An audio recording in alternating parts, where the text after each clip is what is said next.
Hey guys, it's Ashen from Ashen Warrior Props, and today we're going to be vacuum forming HD foam.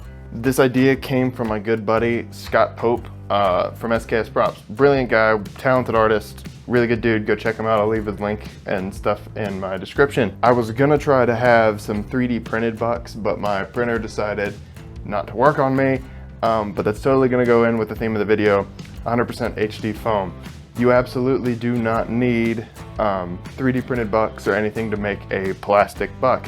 In fact, I made all of my bucks that we're going to be using today out of HD foam. Now for starters, you don't need a whole lot to vacuum form or get started into it. I built 3 boxes. I've only got 2 here right now. I built 3 boxes for under $12. Hi, Ryan Kotecki, video editor here, jutting in quickly to give a quick recap because Ashen forgot to do that. For this project, you're going to need a vacuum former, which you can find a link to a tutorial on how to build one in the description, some HD foam, specifically 2mm works best, as well as a vacuum forming buck. I've used the word buck a lot, and for those of you who are getting into this may not know what that is. It's essentially the mother for what is going to be replicated. So this buck is actually from a Bloodborne cosplay, and again, this is a 100% HD foam. I had cut it out of some 6 and then some 2mm, glued it on there. This is old. The only reason it's got gold on it is because I wanted to be able to identify the piece. But yes, it is 100% HD foam. So a buck is something that we're going to be laying on this, and then once the pressure is turned on, we're going to lay our foam over it. It's going to pull it, and again, it's going to replicate the little armor piece that I've demonstrated. So getting started with our first pull we're going to do, I'm just going to take my box, lay the buck on it, go ahead and connect your vacuum. It's going to help save a little bit later. I go ahead and I lay my 2mm HD foam on there, make sure all your edges are covered, and then I'm going to go over it with the heat gun. And once it's gotten a nice, good, even dispersion of heat, I'm going to go ahead and turn the vacuum on. Once the vacuum's on, I'm going to keep going around and around and around, not too close and not too far away, but I'm just going to keep making little light circles around the buck until it pulls every little bit of detail that I want out. All right, and one thing I really like to do before I stop is I like to leave the vacuum on while I'm going about it until it cools off, and that's just going to make sure everything stays where it needs to stay. Once it's good and ready, you literally just pull the mother out, and there's your first pull of some vacuum formed HD foam.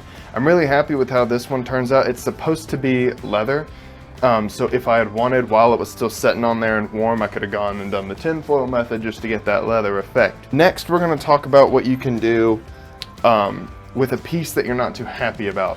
So I was working on my Alva helmet, and I roughly cut this on purpose. I wanted you to be able to see the seams, so that way we're going to go back and talking about skinning and how you can skin pieces with foam. So just same as what we did originally, we're going to lay it on there so everything's got, holes for it to pull on.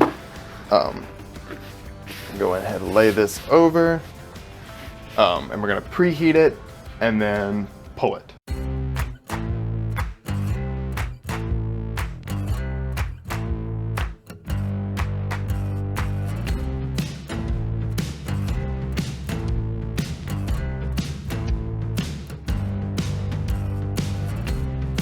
All right, and then we're gonna pull and see how we got. So you may ask right away, will that diminish, because this is supposed to be a ridged piece, will that make the ridges disappear on this? No, it won't. So if I were to use this piece on here as a skin, I would do what I did with this piece, and once it's cut out, I would go along each ridge and just lightly pinch and move to go across it. But when you lay that skinned piece over, it's going to perfectly mimic and pull off that same effect without showing any nasty seams. Now, the main question is, can foam pull very extremely high detailed back pulls? And it absolutely can. So for starters, this is a very highly detailed piece. Again, all foam, all of this. The goal is to have this perfectly mimicked and look seamless, as if it were a piece of metal. Now, one thing to note before we get started with this one, you may see some little holes that I've poked here and there. Now, the foam is not going to pick up those little tiny holes, but the reason they're there is to let the air flow through and pull a little bit tighter in more spaces, so that way I can get higher details with this. So if you've got an extremely highly detailed piece like this, it's worth poking holes in a few areas. They're not going to show up, but it'll help bring out that fine detail.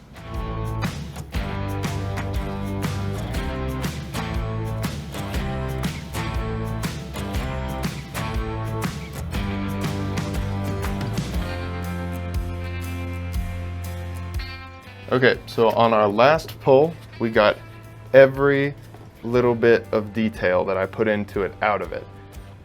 Very viable method of replicating something, especially if you need symmetry or you're making it for a friend, which is not at all what I'm doing for this. I'm not making this for a friend so we can do a group cosplay.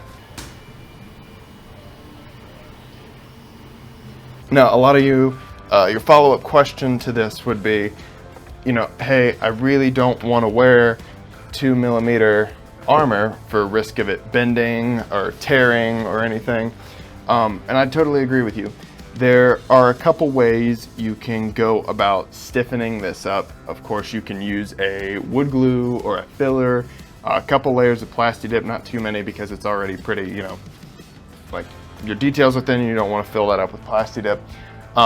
For what I'm doing with this, I'm going to be taking some 6mm HD foam and backing it. So you'll see, because it was originally made out of 6mm foam, there's a lip around there. So you can just slap some more in there and glue it together and you're good to go. Of course, it's made out of a thinner foam, so it's absolutely not meant to be the final piece of armor. It's not meant to be your entire arm is completely out of two. But again, it's great for skinning and great for replicating little things. Another good thing you could do with this, if you had a 3D printed mask or a foam mask, you go ahead and vacuum form that and then you've got copies of it. That's going to do it for this today. If you enjoyed, don't forget to leave a like. Go hit up our social medias. I'm more active on Instagram, so if you ever want to get in touch with me, hit me up on Instagram. Otherwise, I may not see it. And I apologize if you've messaged me on other things. I just see Instagram more often.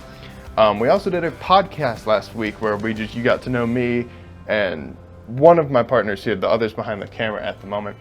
So stay tuned for podcasts and more episodes. Thank you so very much. Have a wonderful day.